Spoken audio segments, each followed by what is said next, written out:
교우 여러분 평안하셨나요? 건축가들은 리모델링 하는 걸 썩 좋아하지 않더라고요. 아무래도 있는 걸 그냥 둔 채로 일부만 고쳐서 건축물답게 만드는 게 까다롭겠지요. 또 기본 뼈대 자체도 자기 취향과는 안 맞을 수 있고요. 그래서 리모델링은 새로 짓는 것보다 훨씬 어렵다고 그럽니다. 우리 믿음 생활도 그 비슷한 것 같아요. 예전 것을 가진 채 뭔가 새로워진다는 게 쉽지가 않죠. 무엇보다 믿음 생활은 외모나 환경 같은 겉모습이 아니라 마음을 바꾸는 거기 때문에 더 어려운 것 같습니다. 우리의 잘못된 습관이나 그간 쌓아온 본인 고유의 정신적 소산이 고려돼서는 안 되겠지요. 그래서 리모델링은 우리 주님의 방법이 아닙니다. 주님의 방법은 완전히 헐고 새로 짓는 거예요. 그건 곧 내게 있는 것을 다 비우시는 걸 뜻합니다. 그렇게 제로의 상태에서 다시 출발하는 게 주님이 한 사람을 새롭게 세우시는 방법이더라고요. 오늘 그 말씀을 잠깐 드리려고 합니다. 말씀 읽어 드릴게요. 성경은 룻기 1장 8절에서 14절까지 말씀입니다. 나오미가 두 며느리에게 이르되 너희는 각기 너희 어머니의 집으로 돌아가라. 너희가 죽은 자들과 나를 선대한 것 같이 여호와께서 너희를 선대하기를 원하며 여호와께서 너희에게 허락하사 각기 남편의 집에서 위로를 받게 하시기를 원하노라 하고 그들에게 입맞춤에 그들이 소리를 높여 울며 나오미에게 이르되 아니니이다 우리는 어머니와 함께 어머니의 백성에게로 돌아가겠나이다 하는지라. 나오미가 이르되 내 딸들아 돌아가라. 너희가 어찌 나와 함께 가려느냐. 내 태중에 너희의 남편 될 아들들이 아직 있느냐. 내 딸들아 되돌아가라. 나는 늙었으니 남편을 두지 못할지라. 가령 내가 소망이 있다고 말한다든지 오늘 밤에 남편을 두어 아들들을 낳는다 하더라도 너희가 어찌 그들이 자라기를 기다리겠으며 어찌 남편 없이 지내겠다고 결심하겠느냐. 내 딸들아 그렇지 아니하니라.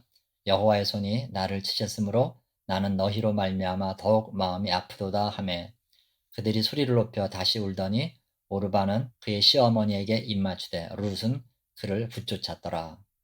아멘. 나오미는 이방 땅인 모압에서 만 10년을 살았죠. 그 사이에 남편과 두 아들을 모두 잃었어요. 이렇게 되고 보니까 모압으로 이민 온 게 잘못된 일이란 걸 안 거예요. 그래서 뒤늦게 후회를 하곤 돌아가기로 결심하죠. 마침 그 시기는 고향 유대 땅에 보리 추수가 시작되는 때였어요. 이삭 줍기로 목숨을 이어갈 수는 있겠다 싶었지요. 그래서 짐을 싸서 떠나는데 한 가지 걸리는 일이 있는 거예요. 뒤따라오는 며느리들의 무거운 발걸음을 본 겁니다. 나오미 본인이야 뭐 믿음을 찾고 인생에 부딪혀 볼 용기가 생겼지만 저 며느리들은 뭐냐 말이죠. 얼굴에 수심이 가득들 한데 그 그늘을 걷어줄 대책은 전혀 없는 거예요. 당시는 여자가 시댁의 종속물이 되는 걸 숙명으로 여겼던 때였어요. 우리나라로 따져보면 불과 100년 전쯤만 해도 여자가 한번 시집가면 시댁 귀신이 되어야지 이게 법보다 무서운 관습이었잖아요. 그런데 오늘 얘기는 무려 3000년 전 얘기예요. 아무리 이방 땅이라 그래도 이런 관습이 더 강하면 강했지 약하진 않았을 거예요. 그러니 남편을 잃었어도 시어머니 따라 남편들 고향으로 따라 나선 거죠. 그래요. 나오미 자신이야 며느리들이 있으니까 자기 일신의 괴로움은 훨씬 덜어질 거예요. 어떻든 끼니는 뭐 이삭을 줍든 국어를 하든 며느리들이 해결할 거 아니에요. 밀려드는 외로움도 그 둘을 딸 삼으면 이겨나가겠지요. 하지만 며느리들 입장에서 보면 이건 뭐냐 말이죠. 또 다른 나오미가 되는 거잖아요. 남편도 없고 자식도 없는 타향에서 그 인생은 의미 없이 시어머니 봉양에 동원되는 거예요. 오늘 본문에도 얘기가 나오지만 그나마 무슨 남은 아들들이 있어가지고 당시 전통대로 형수들한테 장가들어서 형의 가문을 이어준다 하지만 지금 그런 상황도 아니잖아요. 모압에서 자신이 겪었던 인생의 무게가 얼마나 고단했는지 아는데 이제 며느리들한테 그게 고스란히 얹혀질 판이에요. 여기까지 생각해 보니까 이건 나오미로서는 견딜 수 없었어요. 기구한 인생은 자기 하나로 좋겠던 거예요. 그래서 결심한 거예요. 며느리들을 풀어주기로요. 그건 곧 자신을 풀어주는 것에 다름 아니었어요. 여러분, 그래요. 인생이 무엇인가를 똑똑히 보기 위해서는 자기가 여태 쌓아온 아성이 무너져야 돼요. 자기가 소중히 여겨온 것들은 사실은 바벨탑이기 쉬워요. 나오미 역시 한때 풍요롭고 안락한 게 최고 가치인 줄 알고 그것 따라갔어요.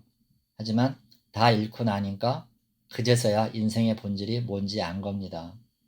하나님으로부터 온 것만이 참된 복이고 그것만이 영원한 거라는 걸 알았던 거지요. 그걸 깨닫자 흔들리지 않게 되고 그때부터는 모든 게 달리 보였던 겁니다. 같은 병을 겪고 있는 며느리들은 이제 남이 아니었어요. 그래서 나오미는 그녀들에게 친정으로 돌아갈 걸 권유한 거예요. 그 설득은 부드럽지만 단호했고 완곡하지만 냉정했어요.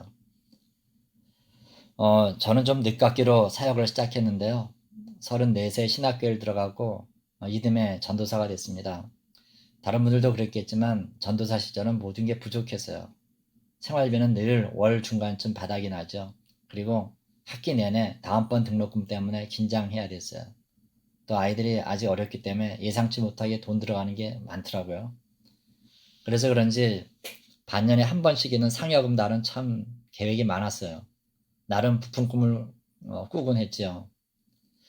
1998년도인가 그랬는데 그해 상여금을 받은 때는 교회가 한참 건축을 하고 있을 때였어요. 고민이 되더라고요. 상여금 받고 나니까. 다 같이 힘들게 건축원금을 드리는데 어떻게든 동참해야 되잖아요. 결국 저보다도 집사람이 결단을 내리더라고요. 상여금을 건축헌금으로 내놓았습니다. 이게 드릴 때는 끈을 놓는 것 같았지만 마음은 가뿐했습니다. 그런데 그 여름에 하나님께서 다 갚아주셨어요. 다음 학기 등록금도 주시고요. 거기다 생각도 못한 보너스까지 주셨는데 뭐냐면 우리 선교 예정지인 동유럽 탐방까지 했습니다. 이 금액으로만 쳐도 꽃배기에 꽃배기였어요. 평안하고 감사한 마음은 뭐 더했죠. 그래요, 여러분. 늘 드리는 말씀이지만 우리가 바라는 대로 되려면요, 기적이 일어나야 됩니다. 그런데 가끔 하나님께서 기적을 일으키실 때가 있어요. 이해할 수 없는 건 그 일을 위해 하나님은 우리 자원을 늘리시기는커녕 점점 줄여가세요. 언제까지냐면요, 남은 게 하나도 없이 다 소멸될 때까지요. 그런 후에 하나님은 일을 시작하시지요. 그래서 하나님 앞에서 우리 소유란 적을수록 좋고 없으면 가장 좋습니다. 이때 우리 할 일은 뭐냐? 마지막 남은 것까지 다 내려놓고 비우는 거예요. 기적은 그때 비로소 일어납니다. 나오미의 결심은 단지 며느리들의 장래를 위해서였죠. 하지만 하나님 편에서는 그게 다가 아니었어요. 며느리들은 어떻게 보면 그녀가 의지할 마지막 힘이고 마지막 남은 소유예요. 하나님은 그것까지 비우게 하셨어요. 그렇게 해서 나오미의 새 출발을 유도하신 거죠. 당장은 쓰리겠지만 그 아꼈던 것들이 다 사라진 바로 그때가 나오미한테는 새 인생의 막이 열리는 순간입니다. 여러분, 인간은 어떤 존재냐면요, 한 가지라도 의지할 게 있으면 결코 다시 시작하려 들지 않아요. 집 나간 탕자를 보세요. 언제 집에 돌아갈 생각을 했죠? 돼지가 먹는 쥐염 열매조차 주는 사람이 없을 때, 그때였어요. 아마 그거라도 주는 사람이 있었다면 결코 아버지께로 돌아가지 않았을걸요. 따라서 적당히 망하는 건 다행이 아니라 오히려 재앙이에요. 그런 사람은 결코 다시 시작하려고 하지 않아요. 그러므로 고난당한 끝에 모두 잃었다면 그건 다시 시작할 기회입니다. 그때야말로 하나님만 전적으로 의지할 수 있기 때문이에요. 따라서 마지막 하나까지 하나님이 거두어 가셨다면 그건 우리를 향한 사랑의 표현이지 절대 저주가 아니에요.